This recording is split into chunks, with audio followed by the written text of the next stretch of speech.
सभी को नमस्कार। गवर्नमेंट बांगड़ कॉलेज डीडवाना के ऑनलाइन यूट्यूब चैनल पर आप सभी का स्वागत एवं अभिनंदन। आज हम बात करेंगे राजस्थान पॉलिटी के एक महत्वपूर्ण टॉपिक लोकायुक्त। लोकायुक्त के गठन की आवश्यकता क्यों हुई, इसका गठन कैसे किया जाता है, साथ ही इसकी शक्तियाँ एवं क्षेत्राधिकार तथा स्टेट पॉलिटी का जो सिस्टम है उसके अंदर इसकी क्या रोल है या भूमिका है, इस पर हम विस्तार से बात करेंगे।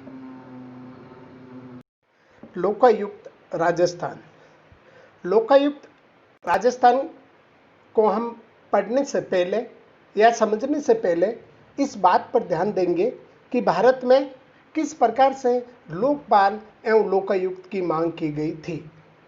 देखिए, स्वीडन दुनिया का पहला देश है जहां 1809 में ओम्बुड्समैन की स्थापना की, और ओम्बुड्समैन एक ऐसी संस्था होती है जो नागरिक शिकायतों को सुनने का काम करती है। और इसी ओम्बुड्समैन का भारतीय संस्करण जो है वो लोकपाल है।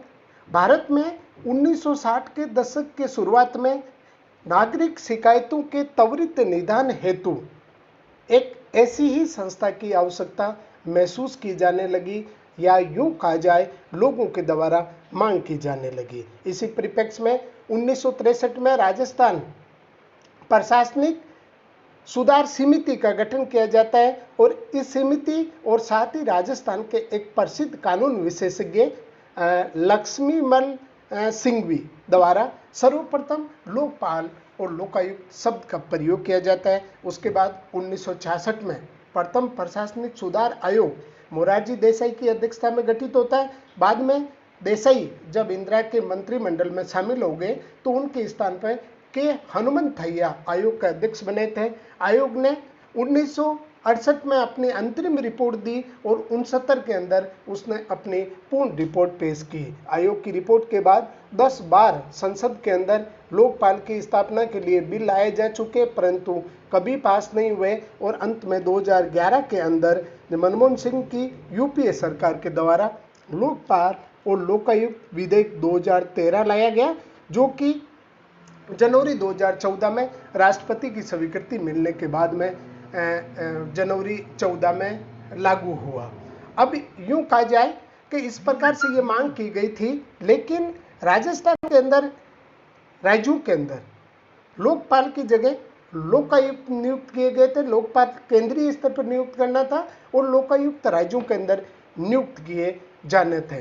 अब हम देखते हैं कि लोकायुक्त राजस्थान, इसकी पृष्ठभूमि के साथ ही आप देखिए कि जो बिल आपके द्वारा 2013 के अंदर इन लोकपाल एवं लोकायुक्त अधिनियम 2013 जो लाया गया है, इस अधिनियम में एक महत्वपूर्ण बात की गई थी कि प्रत्येक राज्य के द्वारा अधिनियम के लागू होने के 1 वर्ष के भीतर, यानी 1 वर्ष के भीतर सभी राज्य लोकायुक्त की अपने अपने राज्य के अंदर लोकायुक्त की स्थापना करेंगे। अब हम इतिहास देखते हैं राज्यों के अंदर लोकायुक्त का।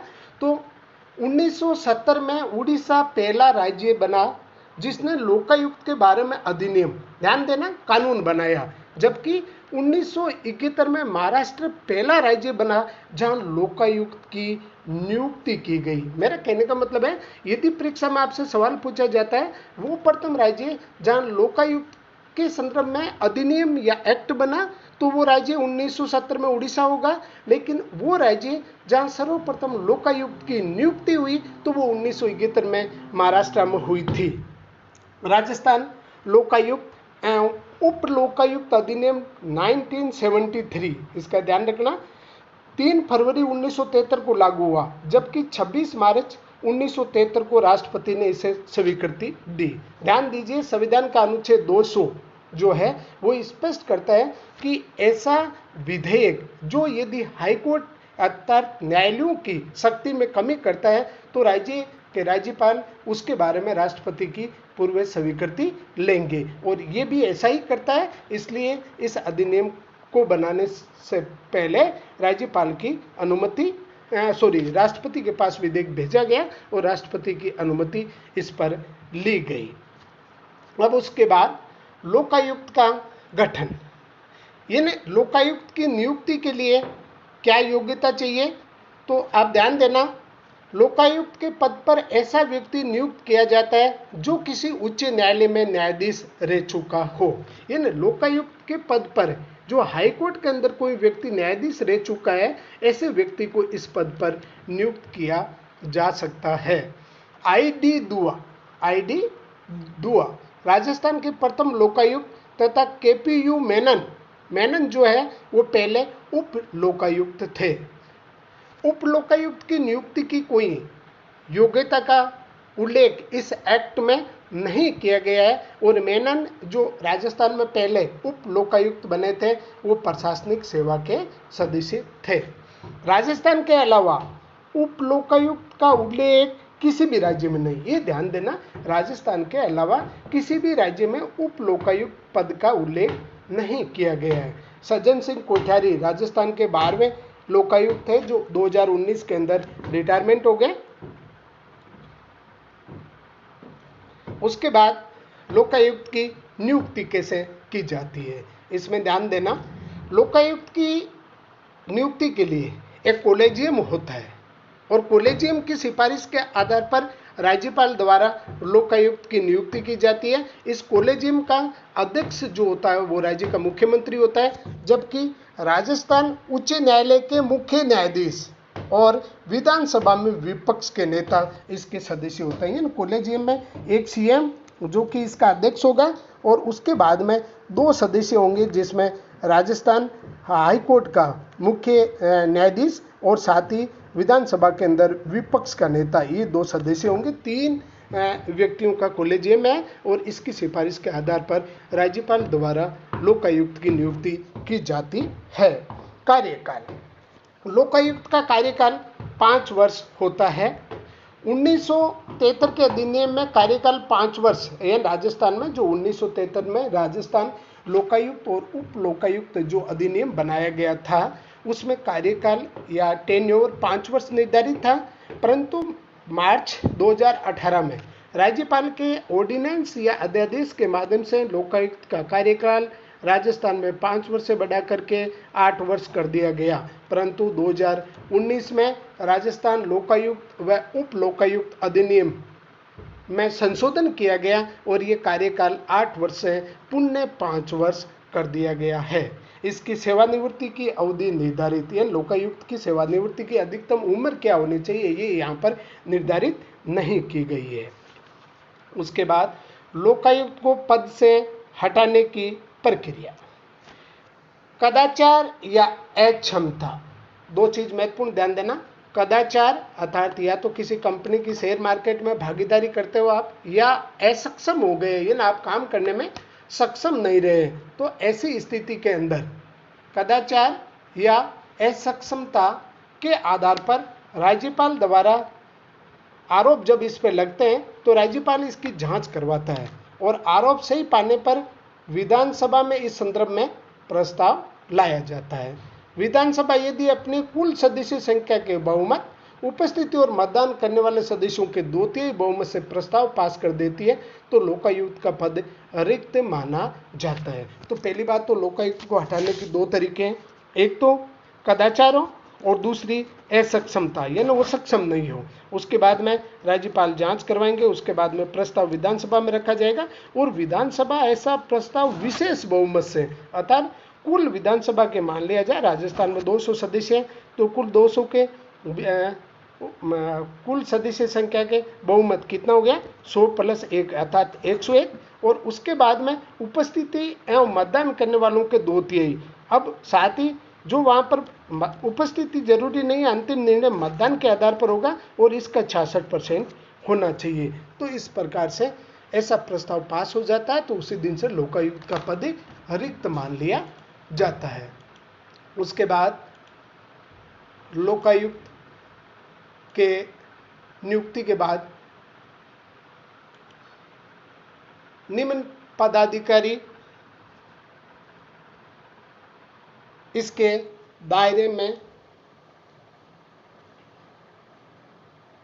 यानी क्षेत्राधिकार, निम्न पद लोकायुक्त के क्षेत्राधिकार में आते हैं। ध्यान देना साथियों, राजस्थान प्रशासनिक सेवा परीक्षा की मुख्य परीक्षा में अभी 2018 में भी ये सवाल आया था और हर बार इसमें से इन कौन से पदाधिकारी है जो इसके दायरे में आते हैं, कौन से पदाधिकारी है जो इसके दायरे में नहीं आता है, इसके बारे में सवाल पूछे जाते हैं। लोकायुक्त के क्षेत्राधिकार में कौन कौन आते हैं इसके बारे में देखना। इन सभी राज्य के अंदर सभी मंत्री, सभी प्रकार के, चाहे कैबिनेट मंत्री हो चाहे राज्य मंत्री, परंतु पूर्व मंत्री इसके क्षेत्राधिकार में नहीं आते हैं। फिर अखिल भारतीय सेवा के ऐसे अधिकारी, यानी अखिल भारतीय सेवा जो कि 3 प्रकार की होती है, उसके ऐसे अधिकारी जो राज्य में कार्यरत है वो इसके क्षेत्राधिकार में आएंगे। राज्य की प्रशासनिक सेवाओं के सभी अधिकारी, जयपुर, जोधपुर, अजमेर और उसके साथ ही कोटा और बीकानेर आदि के जो विकास प्राधिकरण है उनके अध्यक्ष आएंगे। उसके बाद महापौर, सभापति तथा नगर पालिका, यानी स्थानीय संस्थाओं में जैसे शहरी ग्रामीण स्थानीय संस्थाएं हैं जिसके 3 प्रकार के नगर पालिका का अध्यक्ष है, उसके बाद नगर निगम का सभापति है और नगर परिषद का सभापति है, नगर निगम का जो महापौर है, तीनों इसके क्षेत्राधिकार में आते हैं। ग्रामीण स्थानीय स्वशासन में जिला प्रमुख और प्रधान, यानी पंचायत समिति और जिला परिषद के दोनों अध्यक्ष आते हैं, परंतु ग्राम पंचायत का सरपंच, ध्यान देना चाहता हूँ, इसके क्षेत्राधिकार में नहीं आता है। उसके बाद निम्न पदाधिकारी जो इसके क्षेत्राधिकार में नहीं आते हैं उनमें मुख्यमंत्री, राजस्थान में ध्यान देना, मुख्यमंत्री को इसके क्षेत्राधिकार से बाहर रखा गया है। पूर्व मंत्री, साथ ही राजस्थान विधानसभा के जो विधायक है वो इसके कार्य क्षेत्र में नहीं आते हैं और जो कर्मचारी सेवानिवृत्त हो गए हैं वो इसके कार्य क्षेत्र में नहीं आते हैं। अनुच्छेद 229, राजस्थान उच्च न्यायालय के सभी अधिकारी और कर्मचारी जो है वो इसके कार्य क्षेत्र में नहीं आते हैं। अनुच्छेद 233 के अनुसार जिला न्यायाधीश, राज्य न्यायिक सेवा के अधिकारी इसके कार्य क्षेत्र में नहीं आते हैं। फिर राज्य निर्वाचन आयुक्त, राज्य निर्वाचन अधिकारी और राज्य निर्वाचन आयोग के अधिकारी और कर्मचारी इसके क्षेत्राधिकार से बाहर रखे गए हैं। राज्य विधानसभा के अधिकारी और कर्मचारी, फिर महालेखाकार, एजी ऑफिस के सभी कर्मचारी और अधिकारी, और राजस्थान लोक सेवा आयोग के सदस्य, अधिकारी, कर्मचारी सबको इसके कार्य क्षेत्र से मुक्त रखा गया है। फिर देखते हैं अपन लोकायुक्त की शक्तियां। सीपीसी 1908 के तहत लोकायुक्त को सर्वप्रथम समन जारी करने, उसके बाद में शपथ पत्र पर गवाही लेने की शक्ति प्राप्त है। यानी यदि किसी अधिकारी के विरुद्ध कोई नागरिक शिकायत करता है तो शिकायत के बाद में उस अधिकारी के विरुद्ध समन जारी कर सकता है, उसके नोटिस जारी कर सकता है, साथ ही शपथ पत्र पर गवाही लेने की शक्ति इसे प्राप्त है। परंतु लोकायुक्त 5 वर्ष पुराने मामले की सुनवाई नहीं करता, ये ध्यान देना। उसके बाद इसे सजा देने का अधिकार नहीं है, और साथ ही यदि कोई शिकायत करता है और शिकायत झूठी या मिथ्या पाई जाती है तो उसको 3 वर्ष की सजा का अधिकार है। ऐसे में भी नागरिक शिकायत करने से ही डरता है। साथ ही जब इसको सजा देने का भी अधिकार नहीं है तो भी इसके पावर या शक्तियों में कमी है, जिसे प्रभावी बनाने की आज सख्त आवश्यकता है।